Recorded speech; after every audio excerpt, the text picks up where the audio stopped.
जय गुरु जी संगत जी। गुरु जी इस रहमा चैनल पे आप सभी संगत का स्वागत है। श्रावण मास की आप सभी संगत को हार्दिक शुभकामनाएं। संगत जी, महाराज हमेशा से कहते थे कि शिव पुराण पढ़ा करो, पढ़ नहीं सकते तो जरूर सुना करो। महाराज के असीम कृपा और आशीर्वाद से उसी बात को ध्यान में रखते हुए इस चैनल पे गुरु महाराज की कृपा से और आशीर्वाद से हर रोज श्री शिव महापुराण के सभी अध्याय, सभी खंडों समेत चैनल पर साझा किए जाएंगे।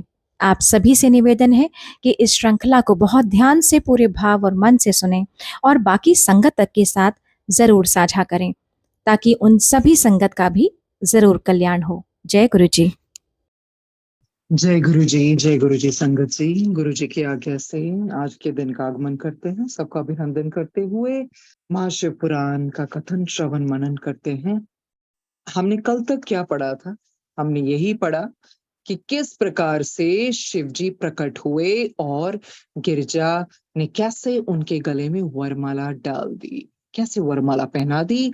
अरे वह तो जन्म जन्मांतर से भगवान शिव की संगनी है, और जब तक शिव जी वहां नहीं आए तो गिरजा ने क्या कहा कि मुझे इसी समय अपना दर्शन देकर कृतार्थ करे।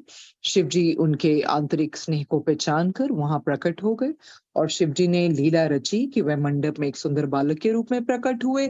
सबने उनके रूप को नहीं पहचाना और उसे साधारण बालक ही समझा। तो सबने साधारण बालक ही समझा, कोई पहचान ही नहीं पाए कि वो जो सुंदर बालक हैं वो स्वयं शिवजी महाराज हैं, और सबने चाहा कि उनको हटा दें, पर वह बालक निर्भय होकर अपने स्थान पर ही खड़ा रहा। और कुछ लोगों ने उनको मारने की भी इच्छा की अस्त्र शस्त्रों द्वारा, परंतु शिवजी पर उन अस्त्रों का कोई प्रभाव ना पड़ा। और शिवजी ने ज्यों ही आंखें उठाकर देखा तो उनके हाथ तथा शरीर जड़वत हो गए। अरे वो पत्थर की मूर्ति के समान, जहां जहां जिस तरह से खड़े हुए थे या कोई बैठा था उसी तरह से जम गए। ये देखकर विष्णु जी ने अपना सुदर्शन चक्र उनके ऊपर छोड़ा, परंतु वह भी निष्फल हो गया। और सबने ये सोचा कि ये परम शक्ति बालक आखिर है कौन। पर शिव जी की माया से मोहित होने के कारण किसी ने उनके वास्तविक भेद को ना पहचाना। तब ब्रह्मा जी ने ध्यान धरकर जान लिया, अरे ये तो साक्षात भगवान सदा शिव है। ब्रह्मा जी ने उनकी स्तुति की और कहा कि आपकी माया के वशीभूत होकर ही हम भगवती जगदम्बा को प्राप्त करने की इच्छा से यहाँ आए थे। और जब सबको चैतन्यता प्राप्त हुई तो उन्हें बालक के स्थान पर साक्षात सदाशिव खड़े हुए दिखाई दिए। वह मणि एवं स्वर्ण निर्मित आभूषणों को धारण किए हुए थे और मनमोहक प्रतीत हो रहे थे। और इस रूप को देखकर सबने उनकी स्तुति की। विष्णु जी ने माफी मांगी कि आपकी माया से वशीभूत होकर गिरजा के साथ विवाह करने की इच्छा से हम यहाँ आए थे। और विष्णु जी ने क्षमा मांगी, हमारे अपराध को क्षमा करें। और इस तरह सबने भी माफी मांगी। फिर हमने जाना कि किस तरह गिरजा ने शिव जी के गले में वरमाला डाल दी, और सब लोग गिरजा तथा शिव जी के पीछे पीछे चलने लगे, चवर लेते हुए, छत्र लेते हुए। और सब देवता जय जयकार कर रहे थे। भगवान सदाशिव के दर्शन प्राप्त करने के लिए सब स्त्रियां अपने मकान के ऊपर जा चढ़ी, अपना काम छोड़कर उन्हें देखने भागी। और जो जिस काम में भी व्यस्त थी ऐसे ही उसको छोड़कर भाग गई, क्योंकि वो चाहती थी ऐसे दृश्य हम उनको ऐसा दृश्य कहीं आंखों से लुप्त ना हो जाए, निहारना चाहती थी। हिमाचल जी ने सब बरातियों को शेष स्थानों पर ठहराया। हिमाचल जी ने पुरोहित गर्ग ऋषि के द्वारा विवाह की संपूर्ण विधियों को संपन्न भी कराया। शिव और गिरजा को एक ही शैया पर बिठाया गया। विवाह उपरांत शिव जी कैलाश पर्वत पर लौट गए। ये तो एक तरह की कथा थी जो हमने पढ़ी। फिर हमने कल दूसरे प्रकार के भी विवाह के बारे में जाना था ना, कि जब गिरजा युवा हुई तो मैंने ने कहा अपने पति को कि आप 1,00,000 पर्वतों के राजा हैं, जैसे आप श्रेष्ठ कीर्ति वाले हैं उसी तरह का शेष वर ढूंढे। हिमाचल ने पुरोहित से बोला कि गिरजा के लिए योग्य वर ढूंढो। हिमाचल की बात सुनकर पुरोहित पहले इंद्र लोग गए, फिर अग्नि लोग गए, फिर विष्णु जी के पास गए। और विष्णु जी ने कहा कि गिरजा से ही पूछो ना आखिर उसका पति है कौन। तो पुरोहित के पूछने पर गिरजा ने बताया कि वे कैलाश पर्वत पर निवास करते हैं। और पुरोहित नाई को लेकर टीका चढ़ाने चल दिए। नाई ने पुरोहित से कहा कि किस तरह का निर्जन स्थान है। तो पुरोहित ने शिवजी से गिरजा के गुण तथा सौंदर्य का पूरा संपूर्ण वर्णन किया।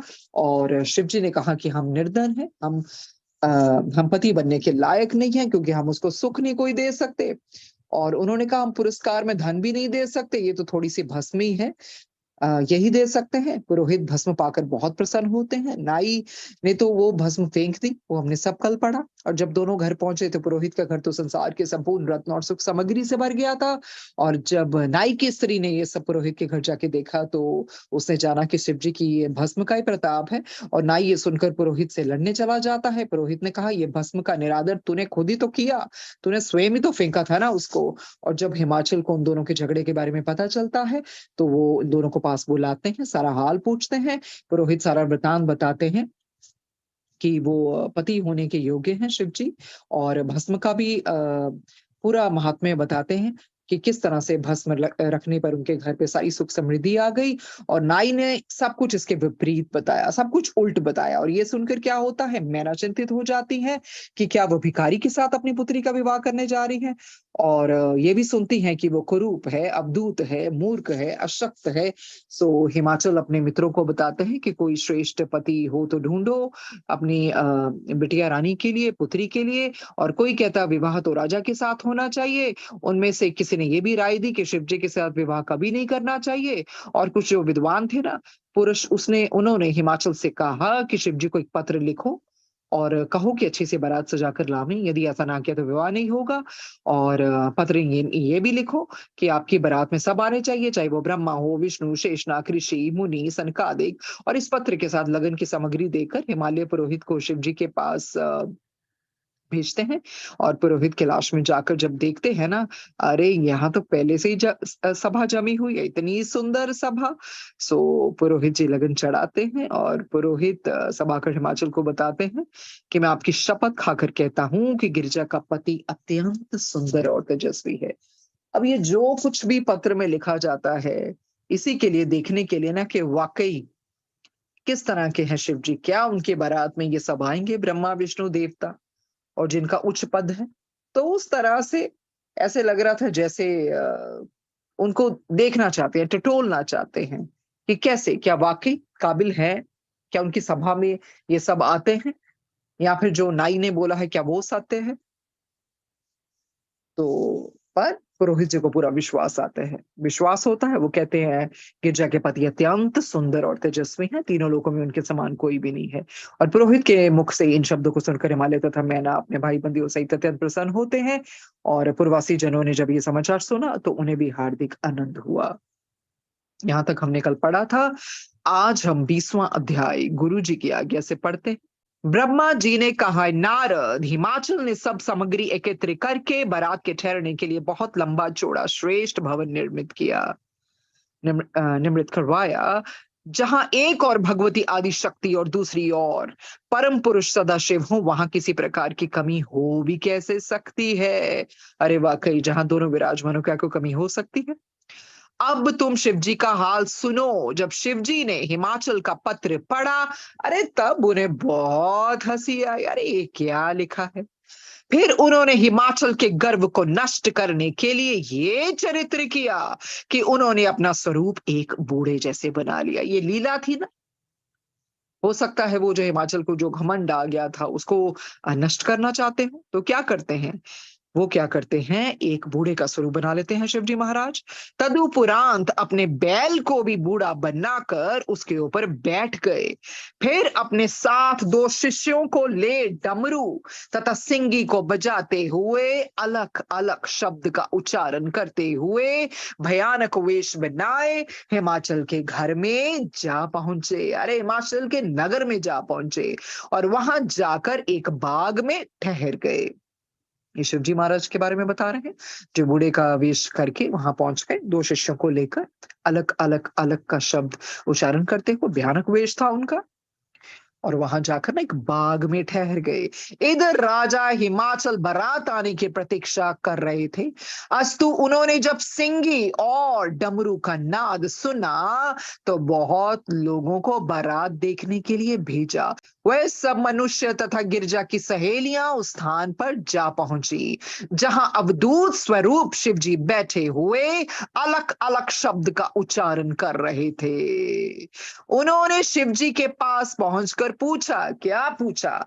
हे योगीराज, तुमने कहीं शिव जी की बारात तो नहीं देखी? अरे उनको क्या पता, बूढ़े के वेश वेश में स्वयं शिव जी महाराज बैठे हैं, अरे लीला रचाए हुए हैं। तो वो बूढ़े को देखते हैं, बोलते हैं, अरे तुमने कहीं बारात तो नहीं देखी शिव जी की? ये सुनकर शिव जी ने उत्तर दिया, अरे हम ही तो हैं गिरजा के दूल्हा, अरे हम ही बारात हैं, हमारे साथ 2 शिष्यों के अतिरिक्त और कोई नहीं आया है। देखिए वो सोच रहे थे पूरी बारात आएगी, तो बूढ़े व्यक्ति को पूछते हैं, क्योंकि वो बाहर बैठा था, कि शायद इसने देखा हो, अरे तुमने कोई बारात देखी? तो वो क्या बोलते हैं, अरे क्या बात कर रहे हो, हम ही हैं गिरजा के दूल्हा, अरे हम ही बारात हैं, और हमारे साथ 2 शिष्यों के अतिरिक्त और कोई नहीं आया है। हे नारद, शिव जी के मुख से निकले हुए शब्दों को सुनकर गिरजा की सखियां ने उन्हें गालियां देते हुए कहा, गालियां तो देनी थी। उनको लगा ये बूढ़ा, ये क्या कह रहा अपने आप को कि ये शिव जी है, क्या गालियां देती हैं? अरे पागल, तू हमारे राजा की पुत्री के लिए ऐसी बात क्यों कहता है? यदि तू ठीक ठाक बताएगा कि तूने बारात को नहीं देखा है, तो हम तुझे अच्छा भोजन खिलाएंगी और पहनने के लिए सुंदर वस्त्र भी देंगी। तो ये सुनकर शिव जी ने फिर अपना पहला उत्तर दोहरा दिया और कहा, हे सखियों, तुम गिरजा से जाकर ये कह देना कि हम वही व्यक्ति हैं जिन्हें पुरोहित लगन चढ़ाकर आया है। क्योंकि पता था उनको, गिरजा को ये समाचार मिलेगा तो समझ जाएगी, अरे कौन आया है। गिरजा हमें अच्छी तरह जानती है, जिन्हें पुरोहित लगन चढ़ाकर आया है ना, बस इतनी बात तुम उनको बता दो। गिरजा हमें अच्छी तरह जानती है, अतः वह सब कुछ बता देगी। ये सुनकर उन सब स्त्रियों ने शिव जी की लात घूसों से खूब पिटाई की। अरे देखिए वो सखियां क्या कहती हैं, शिव जी की पिटाई करने लगती हैं, लातें मारती हैं, घूसे मारती हैं, पिटाई की तथा पांव पकड़कर चारों ओर घसीट डाला। इसके बाद उन्होंने नाखून तथा चुटकियों से उनके पवित्र शरीर को जगह जगह काटा।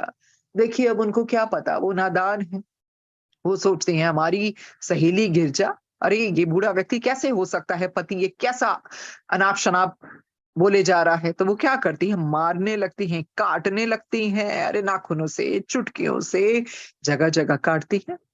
और देखिए शिव जी भी कैसे सब कुछ सहन कर रहे होंगे, लीला है उनकी।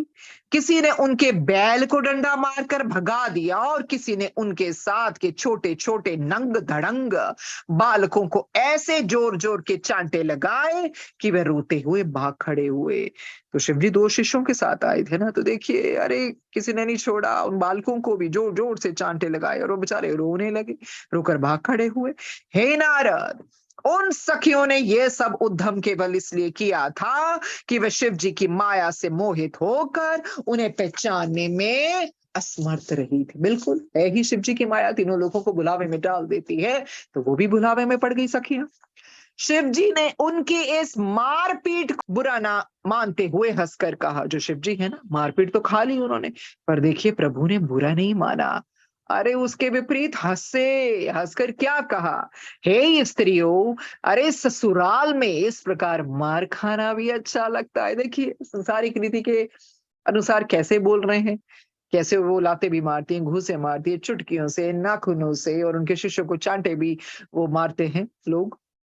पर वो क्या करते हैं, शिव जी बुरा नहीं मानते, हंसते हैं, अरे क्या कहते हैं, ससुराल में इस प्रकार मार खाना भी अच्छा लगता है।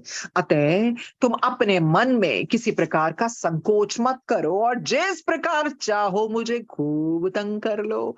अरे शिव जी तो जैसे तैयार बैठे थे, अरे मार लो, अरे तंग कर लो, कोई फर्क नहीं पड़ता। ये सुनकर वे स्त्रियां तथा पुरुष शिव जी को छोड़कर अपने घर को लौट चली।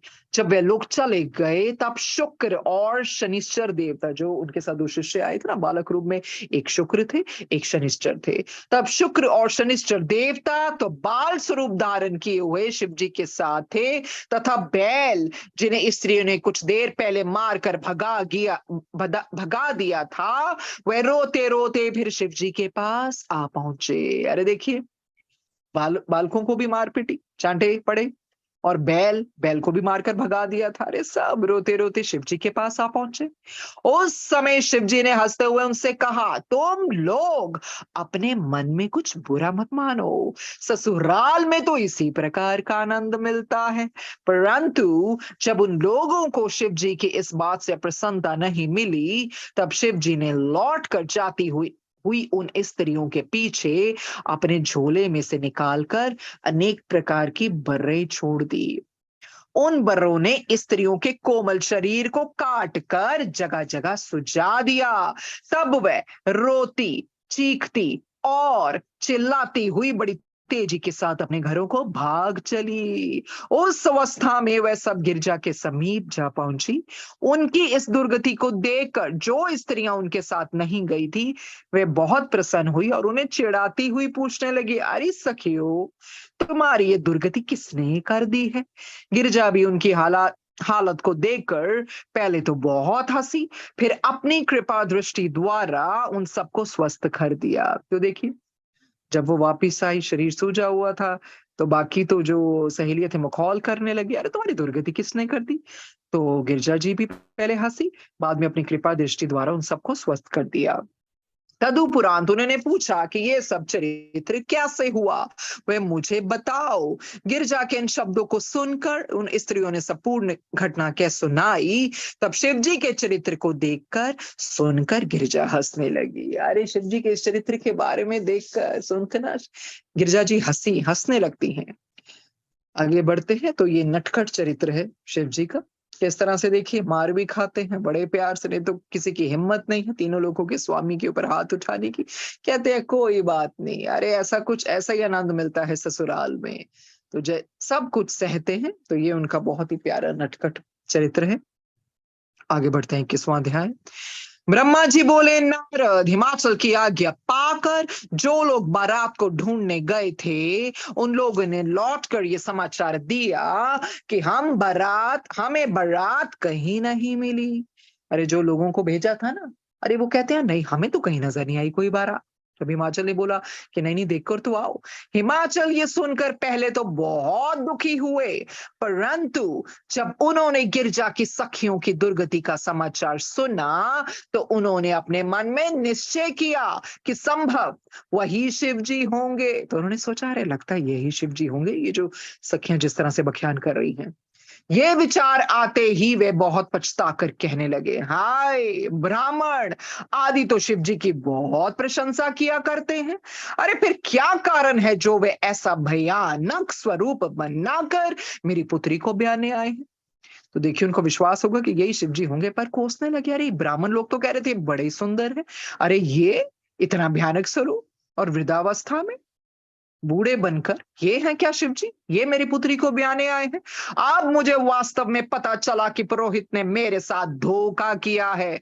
पुरोहित जी ने तो बोला था ना कितने सुंदर, ऐसा कोई सुंदर नहीं है, और नाई ने विपरीत बातें की थी। उनको लगा कि अब पुरोहित ने मेरे को धोखा दिया, मेरे साथ झूठ बोला है उसने। देखते हैं आगे क्या होता है। मैं राजा होकर ऐसे भिखारी के साथ अपनी पुत्री का विवाह कदापि नहीं करूंगा। इस प्रकार की बातें करते हुए हिमाचल तथा मैना बहुत चिंतित हुए। देखिए, चिंताग्रस्त हो गए, अरे ये क्या हो गया? हमने तो सोचा था एक सुंदर राजकुमार जैसे हमारी बेटी को ब्याहने आएगा, अरे ये कुरूप, ये भयानक स्वरूप। चिंता में आ गए दोनों। ये सब लीला शिव जी की तरफ से ही रची हुई है। इस प्रकार की बातें करते हुए हिमाचल तथा मैना बहुत चिंतित हुए। जो बंधु बांधव विवाह में सम्मिलित होने के निमित्त हिमाचल के घर आए हुए थे, वह भी शोकाकुल होकर कहने लगे, अरे ये क्या हुआ? देखिए, जो बंधु बांधव, जितने भी बंधु भाई और जितने भी जो भी रिश्तेदार आए होंगे ना, सबको चिंता हो गई, अरे शोक से भर गए, अरे ये क्या हो गया?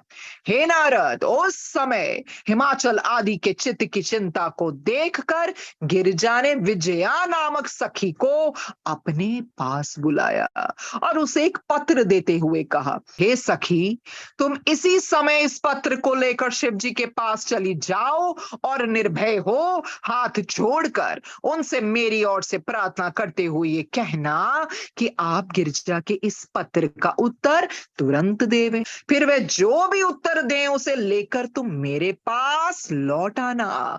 ये सुनकर वह सखी गिरजा का पत्र लेकर शिव जी के पास चल दी और वहां पहुंचकर उन्हें दंडवत प्रणाम करने के उपरांत पत्र देती हुई बोली, विजया सखी है उमा माता की, जो वो कहेंगी वो तो करना ही था। दंडवत प्रणाम करती हैं और पत्र देती हैं, जैसा कहा गया वैसा करती हैं। हे परब्रह्म शिव जी, मैं आपको भली भांति जानती हूं, उस पत्र में ऐसा लिखा था, परंतु मेरे माता पिता तथा अन्य लोग आपकी महिमा को ना पहचान पाने के कारण अत्यंत चिंतित हो रहे हैं। देखिए, बिल्कुल गिरजा माता को तो पता ही है वो शिव जी है, कहती मुझे तो पता है पर मेरे माता पिता को तो नहीं पता है ना। देखिए, वो बहुत चिंतित हो रहे हैं। इसलिए मैं आपसे प्रार्थना करती हूं कि आप अपने परम सुंदर तथा कोमल स्वरूप को धारण कीजिए। अरे प्रभु, बस कीजिए, अब ये नटखटपन बस बहुत हो गया। अब आप अपने जो सुंदर है ना और कोमल स्वरूप है, बस उसी को धारण कीजिए ताकि मेरे माता पिता को और मुझे भी प्रसन्नता मिले। तो ऐसा सोच रही होंगी गिरजा जी। इसके अतिरिक्त आप श्रेष्ठ बारात एवं सुंदर सामग्री के साथ यहाँ पधारिए, जिससे सब लोगों के मन की व्याधि दूर हो। देखिए, पुत्री है तो पुत्री को तो चिंता होगी ना, जब माता पिता को भी चिंता हो। तो वो चाहती थी नहीं, उसी तरह से सुंदर बारात आए ताकि मेरे माता पिता के हृदय को शांति मिले, ठंडक मिले। तो वो कहती हैं कि शिव जी महाराज, श्रेष्ठ बारात एवं सुंदर सामग्री के साथ यहाँ पधारी। अरे अब बस कीजिए, ये जो आप उस तरह से नाटक कर रहे हैं बूढ़े व्यक्ति का बन के, अरे बस कीजिए, जिससे सब लोगों के मन की व्याधि दूर हो। शिव जी ने इस पत्र को पढ़कर उत्तर लिख दिया और उसे देखकर सखी को विदा किया। देखिए, शिव जी ने पत्र खोला, पत्र पढ़ा, खुद भी उत्तर लिखा और सखी को दे दिया, विजया को, और विदा कर दिया। जब गिरजा को अपने पत्र का उत्तर मिल गया तब वह अपने मन में बहुत प्रसन्न तथा सुखी हुई। देखिए, विजया भागी भागी गई होंगी और गिरजा माता जी ने जब पत्र खोला तो बहुत खुश हुई, क्योंकि उनकी अर्धांगिनी जो बनने जा रही। 22वां अध्याय, तीसरा खंड। ब्रह्मा जी ने कहा, हे नारद, उस समय हिमाचल ने बहुत दुखी होकर गिरजा को अपने पास बुलाया और ये कहा, हे पुत्री, तूने ये क्या किया? अरे क्या किया तूने जो सब देवताओं को छोड़कर ऐसे अवधूत पति की इच्छा की? अब पिता है, संसारिक पिता की भांति कर रहे हैं। उनकी इच्छा थी बहुत सुंदर, उस तरह से मनोहर पति हो। अरे ये क्या गलती हो गई हमसे? हिमाचल जी बहुत दुखी होते हैं अंदर से, कहते हैं गिरजा को, अरे ये क्या किया? अरे इतने देवता लोग थे, कितने सुंदर मनोहर, तुमको छोड़कर ऐसे अवधूत पति की तुमने इच्छा की।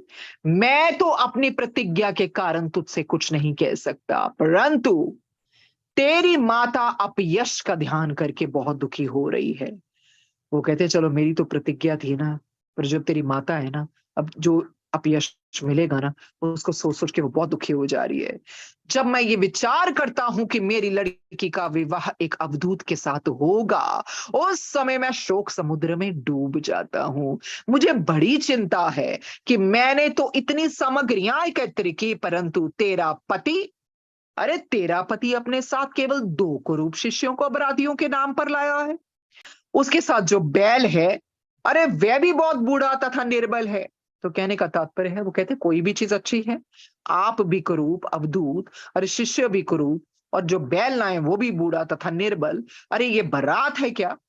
उस बैल के ऊपर भांग धतूरा आदि अनेक प्रकार की मादक वस्तुएं तथा विभिन्न प्रकार के विष लदे हुए हैं।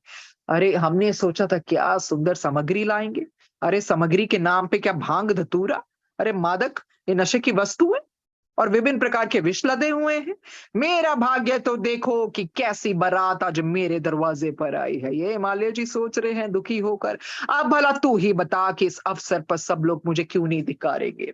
पिता है, चिंतित है, दुखी है, अरे ये सब कुछ देख के क्या लोग धिकारेंगे नहीं मुझे? तो इस तरह से अपना मन का हाल अपनी पुत्री के साथ साझा कर रहे हैं। आगे बढ़ते हैं। हे नारद, हिमाचल की बात सुनकर गिरजा ने हंसते हुए कहा, हे पिता, अरे आपको चिंता ना करें, बिल्कुल चिंता ना करें। विष्णु जी का वचन मिथ्या ना होगा। इस समय जो लीला हो रही है वह भी सब लोगों को आनंद प्रदान करने वाली ही सिद्ध होगी। गिरजा जी कहते हैं पिताजी चिंता मत करें, जो विष्णु जी ने वचन में कहा है ना वो कभी मिथ्या नहीं होगा। अरे ये लीला हो रही है, सब लोगों को आनंद प्रदान करने वाली सिद्ध होगी। अंत में सब लोग आपकी बहुत स्तुति करेंगे तथा आपके प्रताप को सबसे बड़ा स्वीकार करेंगे। वो कहते पिता आप नहीं जान रहे हैं, जब आपको बाद में पता चलेगा ना तब आप जानेंगे। सब लोग आपकी प्रशंसा करेंगे, स्तुति करेंगे और आपके प्रताप को सबसे बड़ा स्वीकार करेंगे, आपका गुणगान करेंगे। आप विश्वास रखें कि इस विवाह के बाद तीनों लोकों में आपको सुयश प्राप्त होगा। देखिए कहा की माता चिंतित हो रही थी ना, आप यश मिलेगा। वो कहती हैं पिताजी आपको सुयश मिलेगा, सुयश प्राप्त होगा। ब्रह्मा, विष्णु आदि देवता भी आपका अत्यंत सम्मान करेंगे। अरे ब्रह्मा विष्णु देवता भी सम्मान करेंगे आपका। अब आपको उचित है कि आप उन योगी रूपधारी भगवान सदाशिव के समीप जाएं और हाथ जोड़कर उनकी स्तुति करें। सो भूल जाइए पिताजी, वो योगी रूपधारी भगवान सदाशिव के पास जाओ, अरे हाथ जोड़कर उनकी स्तुति करें, शीघ्र करें, वह आपकी संपूर्ण इच्छाओं को पूरा करेंगे। हे नारद, शिव जी तथा गिरजा की लीलाएं अपार हैं। ब्रह्मा जी कहते हैं अरे शिव जी और गिरजा जी की जो लीला है ना उनको कोई पार नहीं पा सकता। वे दोनों एक ही रूप हैं, अस्तु उनमें किसी प्रकार का भेद नहीं समझना चाहिए। जिस प्रकार शब्द और अर्थ में कोई अंतर नहीं होता है ना, जो शब्द है उसका अर्थ वही होगा ना, तो ब्रह्मा जी कहते कोई अंतर थोड़ी है। उसी प्रकार शिव जी तथा गिरजा जी में भी किसी प्रकार की कोई भिन्नता नहीं है। उनकी जो इच्छा होती है उसी लीला को वे सब लोगों को दिखाते हैं। उनकी लीलाओं का पार अरे किसी ने नहीं पाया है। अस्तु इस घटना के उपरांत हिमाचल ने अपने भाई बंधुओं को बुलाकर गिरजा ने जो बात कही थी वह सब क्या सुनाई। देखिए आश्वासन देती है पुत्री, अपने पिता को बड़े प्यार से समझाती है। तो हिमाचल जी क्या करते हैं, अपने भाई बंधुओं को भी बुलाते हैं, जो गिरजा जी ने बात कही थी वो सबको सुना देते हैं। फिर कहते हैं हे भाइयों, वह योगी अवधूत का स्वरूप बनाए हुए एक निर्बल बैल तथा दो छोटे छोटे बालकों के साथ लिए हुए यहाँ आया है। अब आप लोगों की जो सम्मति हो वो कार्य किया जाए। तो ठीक है, पुत्री की बात सुनते हैं, थोड़ा सा थोड़ा थोड़ा थोड़ी सी शांति मिलती है, वाक्यों को भी समझाते हैं। देखिए जो योगी अवधूत का स्वरूप बनाए हुए हैं ना, और निर्बल बैल और दो छोटे बालकों को साथ लेके आए हैं। अरे अब जो आपकी सम्मति हो ना तो हम वैसे ही कार्य करेंगे। आगे पढ़ते हैं 23वां अध्याय में क्या करते हैं हिमाचल जी। ब्रह्मा जी बोले नारद, हिमाचल की बात सुनकर सब पर्वतों ने इस प्रकार कहा हे राजन, हमें सर्वप्रथम उस योगी के पास पहुंचकर उसकी परीक्षा ले लेनी चाहिए। वो कहते पहले परीक्षा तो ले उस योगी के पास जाकर, फिर देखते हैं क्या करना है आगे। यदि उसमें कोई बुराई ना हो तो उसके साथ गिरजा का विवाह करने में कोई हानि नहीं है। तो कहते ठीक है परीक्षा लेंगे, नहीं बुराई होगी तो कर देंगे विवाह। ये सुनकर हिमाचल अपने साथ कई लोगों को लेकर शिव जी के पास जा पहुंचे और हाथ जोड़कर प्रणाम करने के उपरांत चुपचाप खड़े हो गए। उस समय शिव जी ने ये लीला की कि शुक्र तथा शनिश्चर जो शिष्यों की भांति उनके साथ थे पास आ पहुंचे और रुदन करने लगे। देखिए जैसे ही वो पहुंचे ना, हिमाचल अपने साथ लोगों को लेकर शिव जी के पास पहुंचे, हाथ जोड़े और हाथ जोड़ने के उपरांत चुपचाप खड़े रहे। तो शिव जी ने उसी वक्त लीला कर दी। क्या की, वो जो शुक्र और शनिश्चर थे ना बालक के रूप में, तो वो भी आ पहुंचे उसी वक्त और रुदन करने लगे, रोने लगे। कौन? शुक्र और शनिश्चर। देखते हैं क्या लीला होने जा रही है।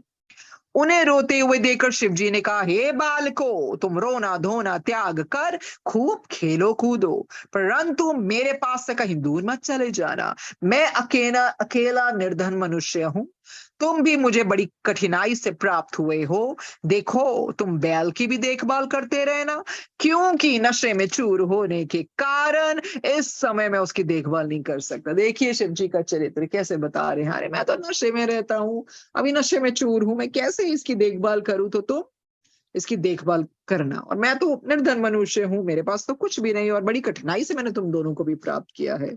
आगे बढ़ते हैं, देखते हैं क्या बोलते हैं शिव जी।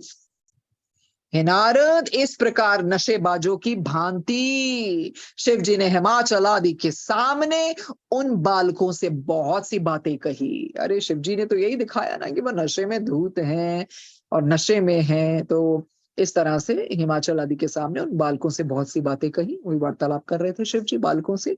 परंतु वे बालक बराबर रोते रहे। अरे वो रुके ही नहीं, वो तो रुदन करते रहे। उस समय शिव जी ने उनसे रोने का कारण पूछा, तो वह उत्तर देते हुए बोले, क्या बोले वो दोनों बालक जो शुक्र और शनिश्चर के रूप में है?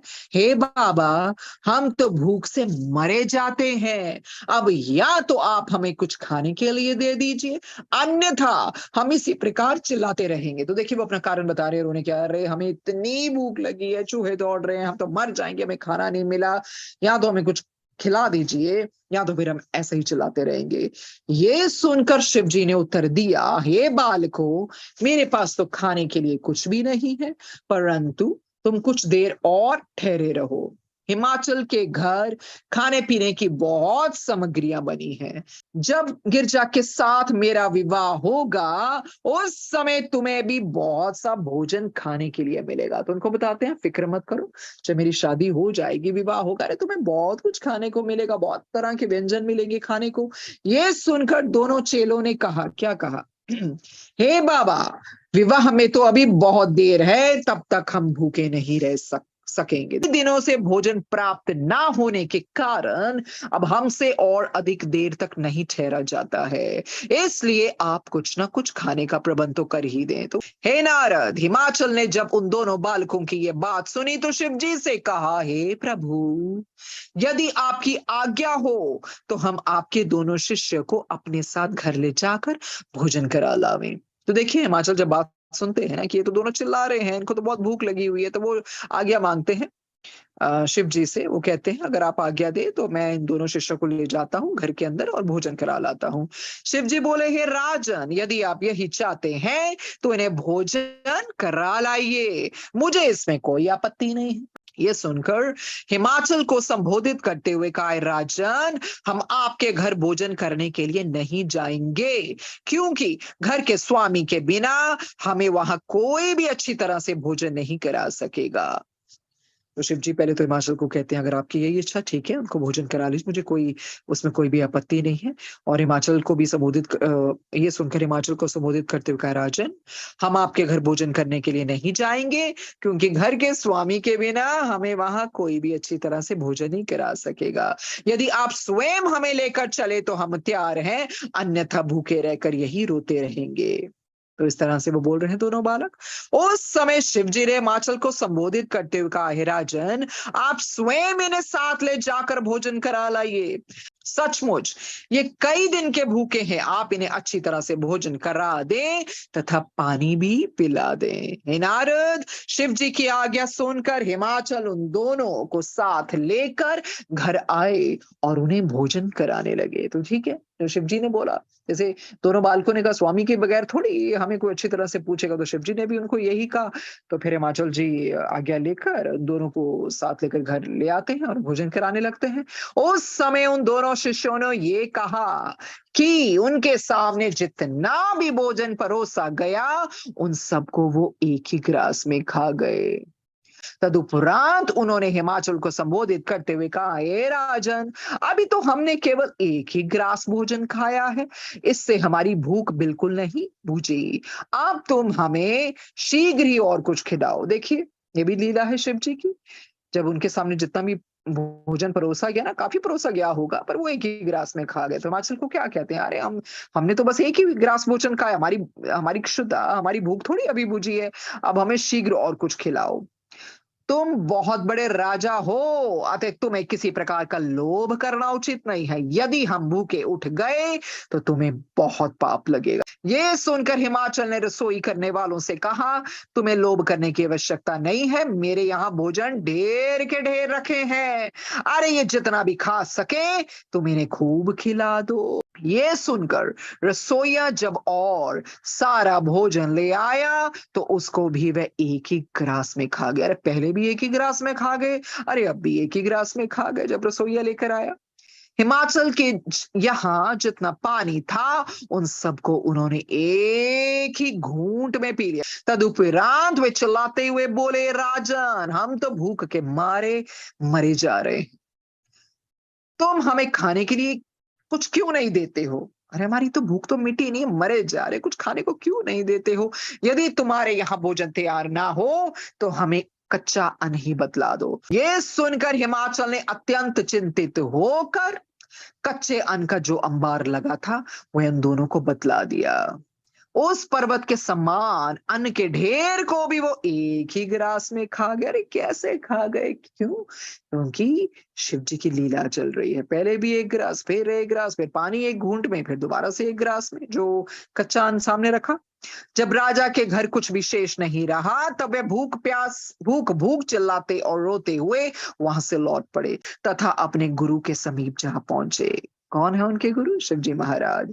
शिव जी ने जब उन्हें देखा तो पहले तो बहुत हंसे उनकी हालत देखकर। अरे उनकी लीला है, बहुत हंसे प्रभु। तदुपरांत अपने झोले से निकालकर उन्हें एक जड़ी ऐसी दे दी जिसे खाते ही उनकी भूख शांत हो गई। उनकी भूख शांत थोड़ी होनी थी, एक गिलास में सारा भोजन खा लिया, फिर दोबारा से एक गिलास से। ऐसे कौन एक घूंट में सारा जल पी सकता है? फिर सारा कच्चा अन्न भी एक गिलास में। ये लीला चल रही थी। और जब शिव जी ने उनकी हालत देखी, अरे प्रभु बहुत हंसे। फिर क्या करते हैं?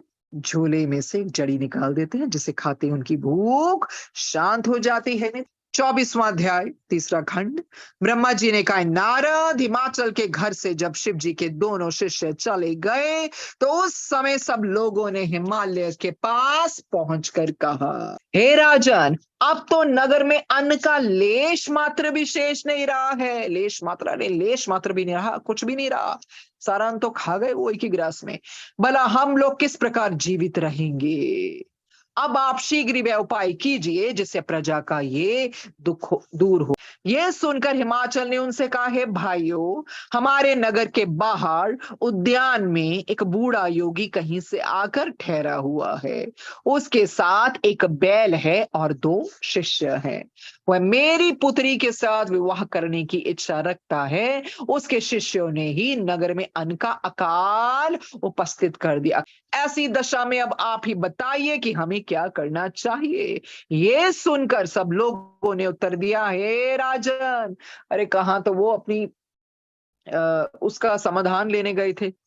और देखिए हिमाचल जी खुद ही बता रहे हैं कि हमें बताइए भी क्या करना चाहिए, ऐसी दशा हो गई हम सबकी।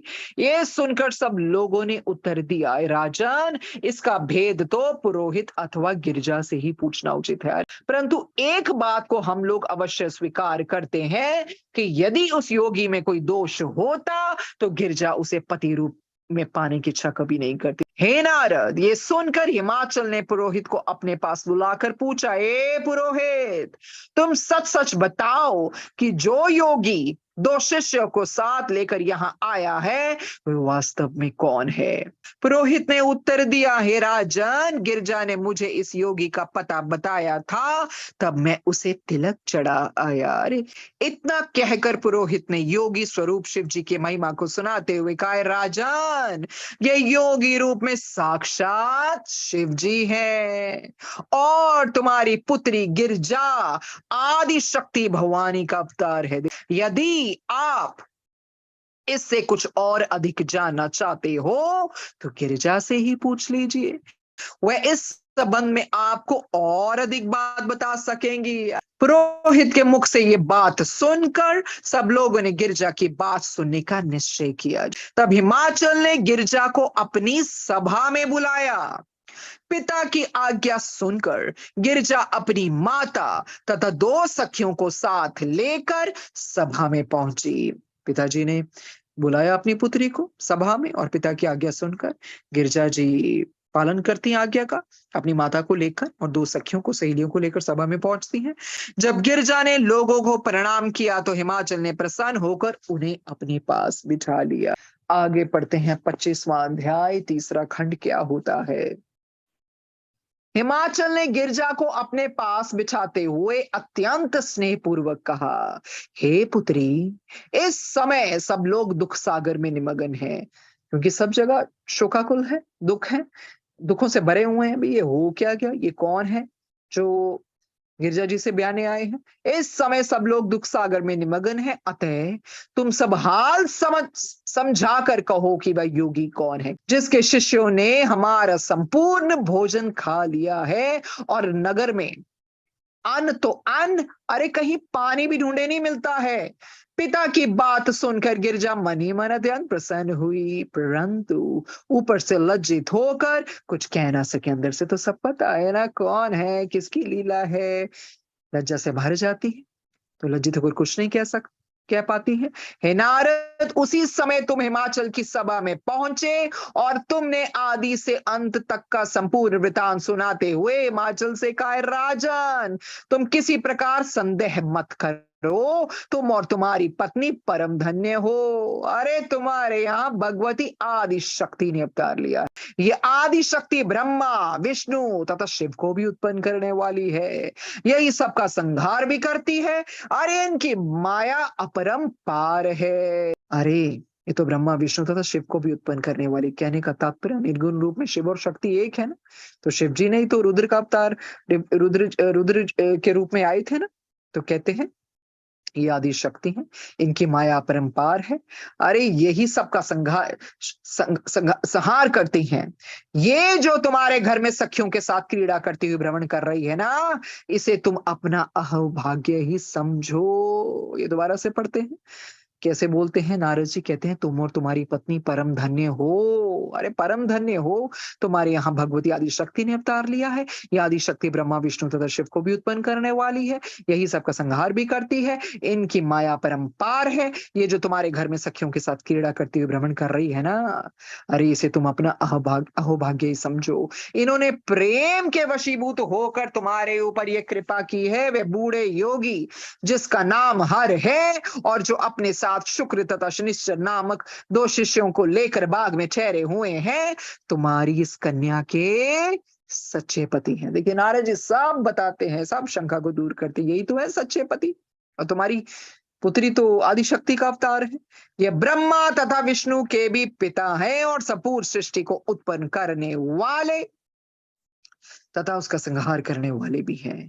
देखिए नारद जी सब कुछ बताते हैं विस्तार से। देखिए अरे ये कन्या के सच्चे पति हैं, इन्होंने ब्रह्मा और विष्णु को भी उत्पन्न किया है, पिता हैं, संपूर्ण सृष्टि को उत्पन्न करने वाले हैं, संहार भी यही करते हैं। अब तुम्हें यही उचित है कि तुम उन्हीं की शरण में जाओ।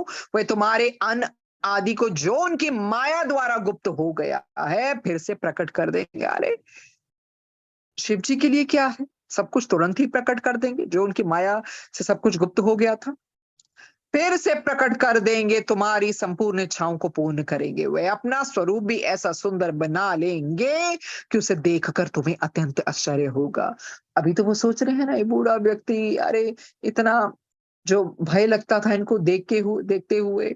तो नारद जी कहते हैं फिक्र मत करो, अपना स्वरूप भी सुंदर बना लेंगे, मनोहर बना लेंगे, जिसको देखकर तुम्हें आश्चर्य होगा। उनकी बारात भी पलक मारते ही सज जाएगी। अरे क्या बात करते हो तुम, बारात की बात कर रहे हो ना। तुम्हें यही था ना कि दो बालक और बैल है बारात के रूप में। अरे पलक झपकते ही ना, पलक मारते ही सज जाएगी बारात और उसमें ब्रह्मा विष्णु आदि देवता सेवक बनकर सम्मिलित होंगे। यही तो चाहते थे ना, ये सब पत्र में यही तो लिखकर भेजा था ना, पूरी शानो शौकत से शिव जी आए। अरे पर शिव जी ने भी अपनी माया रची, बारात के नाम पर सिर्फ बैल और दो उनको लेके आए बालकों को, शुक्र और शनिश्चर को। हर चीज में उनका कारण होता है, उनकी जो भी लीला होती है वो ऐसे ही नहीं होती, बहुत कुछ सिखाने को भी होती है। हे नारद, जब तुमने इस प्रकार सब लोगों को समझाया उस समय हिमाचल तथा अन्य लोगों को अत्यंत प्रसन्नता प्राप्त हुई। देखिए नारद जी ने सब अच्छी तरह से समझा दिया और उनके समझाते ही सबकी शंका दूर हो गई, प्रसन्नता से भर गए, खुशी का माहौल हो गया।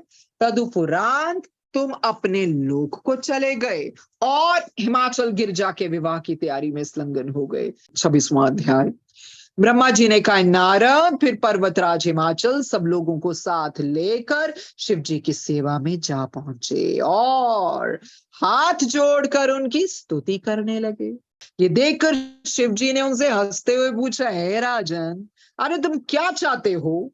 हम तुम्हारी प्रत्येक मनोकामना को पूर्ण करेंगे। ये सुनकर हिमाचल ने अपनी इच्छा को प्रकट करते हुए कहा, हे प्रभु, देखिए शिव जी क्या कहते हैं, जो भी तुम्हारी मनोकामना है सुनाओ, हम पूरा करेंगे। तो हिमाचल जी भी अपनी इच्छा को प्रकट करते हुए कहते हैं, प्रभु आपकी लीला जानी नहीं जाती, आप कृपा करके मेरे संपूर्ण अपराधों को क्षमा कीजिए और मुझे ऐसा ज्ञान प्रदान कीजिए कि जिससे मैं सदैव चैतन्य बना रहूं। आपका वर्णन वेदों में भी नहीं हो सकता। यदि नारद जी हमें आश्चर्य रूपी समुद्र से बाहर ना निकालते, तुम्हारी अज्ञानता कभी नहीं दूर होती। बिल्कुल सही बात है, सही वक्त पर नारद जी आए, क्योंकि वो तो लज्जा से भर गई थी ना उमा उमा, और कैसे अपने पति के बारे में कैसे बताती, सब कुछ लज्जा से भर गई थी। तो बताया किससे, नारद जी ने। तो तभी तो बोल रहे हैं ना हिमाचल जी कि अगर नारद जी हमें आश्चर्य रूपी समुद्र से बाहर ना निकालते, तो ये जो अज्ञानता है ना हमारी, कभी दूर ना होती।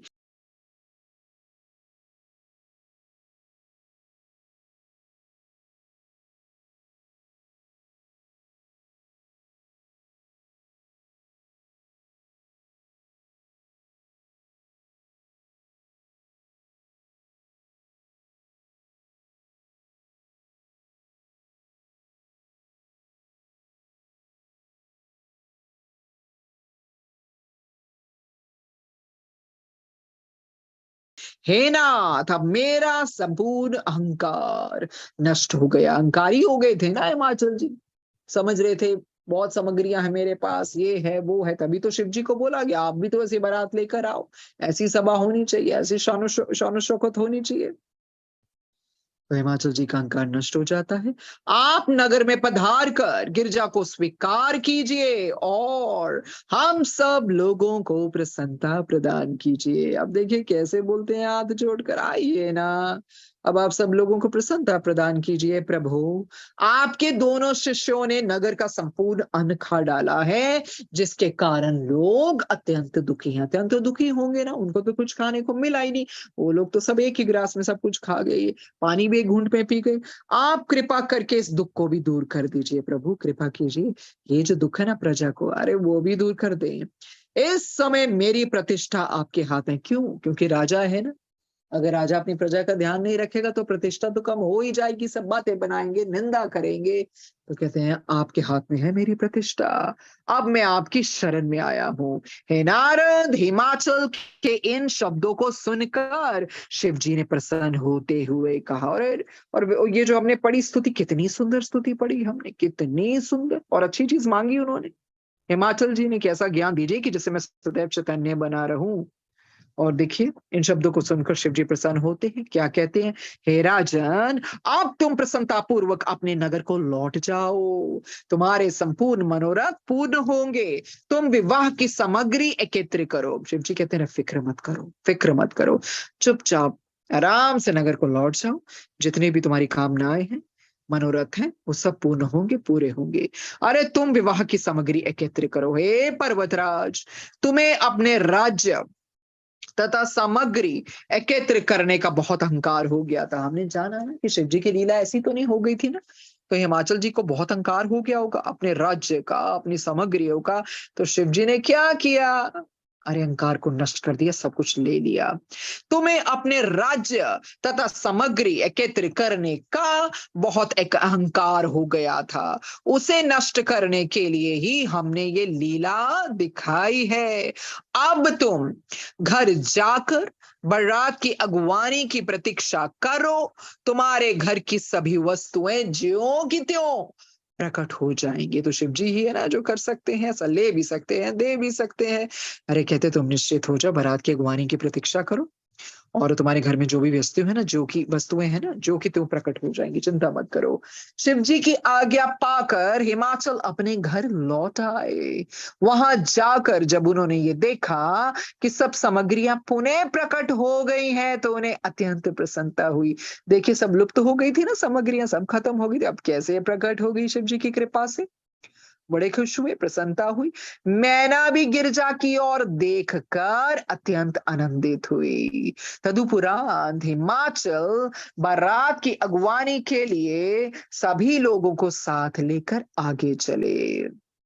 इधर हिमाचल को विदा करने के उपरांत शिवजी ने सिंगीनाद करके अपना डमरू बजा दिया उसके शब्द को सुनते ही मैं, विष्णु, इंद्र आदि संपूर्ण देवता तथा ऋषि मुनि संपूर्ण सृष्टि को साथ लेकर शिव जी के समीप जा पहुंचे। उस समय शिव जी ने वस्त्र अलंकारों से सुसज्जित होकर अपना सुंदर अरे दुल्हा रूप बनाया। देखिए कितने प्यारे लग रहे होंगे शिव जी, अरे दूल्हे के रूप में, इतने सुंदर, इतने मनोहर वस्त्र अलंकारों से सुसज्जित होकर अपना सुंदर दुल्हा रूप बनाया। भगवान सदाशिव के उस परम तेजस्वी स्वरूप का दर्शन प्राप्त कर सब लोगों को अत्यंत प्रसन्नता हुई। देखिए कैसे लीलाएं रचते हैं। और जो आज का अध्याय हमने पढ़ा उससे यही शिक्षा मिलती है, अहंकार कभी नहीं करना चाहिए। अब देखिए इनको हिमाचल जी को हो गया था ना अपने राज्य का अहंकार, इन चीजों का, सामग्रियों का, तो क्या क्या शिव जी ने क्या लीला रची, सब एक ही ग्रास में वो खा गए, खत्म कर दिया। इतनी शक्ति तो थी भी नहीं कि शुक्र शनिचर में एक ही ग्रास में खा जाती है, प्रभु ने करवाई। तो ऐसा ही होता है, जो भी हमारी जिंदगी में हमारे पास हो, चाहे धन हो, चाहे ऐश्वर्य हो, चाहे कोई भी चीज हो, हमें कभी भी किसी का अहंकार नहीं करना चाहिए, क्योंकि जो दे सकता है वो ले भी सकता है। इसलिए हर एक चीज में जो प्रभु जितना दे, चाहे किसी को बहुत ज्यादा दे चाहे कम दे, शुक्राना ही करना चाहिए, क्योंकि उनकी कृपा से ही मिलता है। देखिए हिमाचल जी को अहंकार आ गया, प्रभु ने नष्ट कर दिया, पर प्रभु ने वो बाद में सारी चीजें प्रकट भी कर दी। तो ये है महाशिव पुराण से चीजें जानने वाली, असली चीजें जानने वाली, कि गुरु जी हमें इसके माध्यम से, हमें वो ये नहीं, हमें इसलिए नहीं पढ़वा रहे गुरु जी कि हम चीजों, हर एक चीज को याद रखें और हर एक चीज की उस तरह से याद रखें भी, कौन सी चीज कैसे हुई। ये अलग अलग तरह की कथाएं हैं, पर उसमें सीखने को बहुत कुछ मिलता है कि हाँ, अहंकार नहीं करना चाहिए, डरना चाहिए कर्मों से, प्रभु से नहीं, कर्मों से, क्योंकि जो दे सकता है वो ले भी सकता है। सो धन्यवाद करते हैं। जो 27वां अध्याय है वो हम कल पढ़ेंगे, क्योंकि इसको खत्म नहीं कर पाएंगे। सो धन्यवाद करते हैं गुरु जी का, ये महाशिव पुराण का कथन श्रवण करने के लिए, ताकि हम उसके बाद हम अपना मनन भी कर सकें कि गुरु जी पढ़वा क्यों रहे हैं। और यही चाहते हैं कि ये महाशिव पुराण के माध्यम से सबका कल्याण हो, जहां भी सुनी जा रही हो, श्रवण की जा रही हो, सबकी विपत्तियों का खात्मा हो। और इसी से आज का खत्म करते हैं, इस पल का शुक्राना, देवी देवताओं को शुक्राना, उन रूहों का जो सुन रही हो उनकी सदगति हो, इस प्लेटफॉर्म को शुक्राना, शुक्राना संगत जी का भी जो बड़े प्यार से श्रवण कर रहे हैं, और सबसे ऊपर पार ब्रह्म परमेश्वर गुरु जी का शुक्राना। Thank you. शुक्राना गुरु महाराज, शुक्राना सोनिया आंटी आपका भी, जो इतने सुंदर महात्म्य का इतना विस्तृत रूप से आपने वर्णन किया है अपनी सुंदर सरल भाषा में। महाराज आप सभी के ऊपर ऐसी ही कृपा दृष्टि बनाई रखें, और संगत जी इस श्रृंखला को बहुत ध्यान से पूरे भाव और मन से जरूर सुनिए। उम्मीद करूंगी कि संगत जी आप सभी अपने कल्याण के साथ साथ बाकी संगत का भी जरूर कल्याण करेंगे। जो भी संगत अपने घर पर शिव महापुराण का पठन नहीं कर सकते हैं, तो उनके साथ ये वीडियो जरूर साझा करिए। कल फिर मिलते हैं नए अध्यायों के साथ। जय गुरु जी।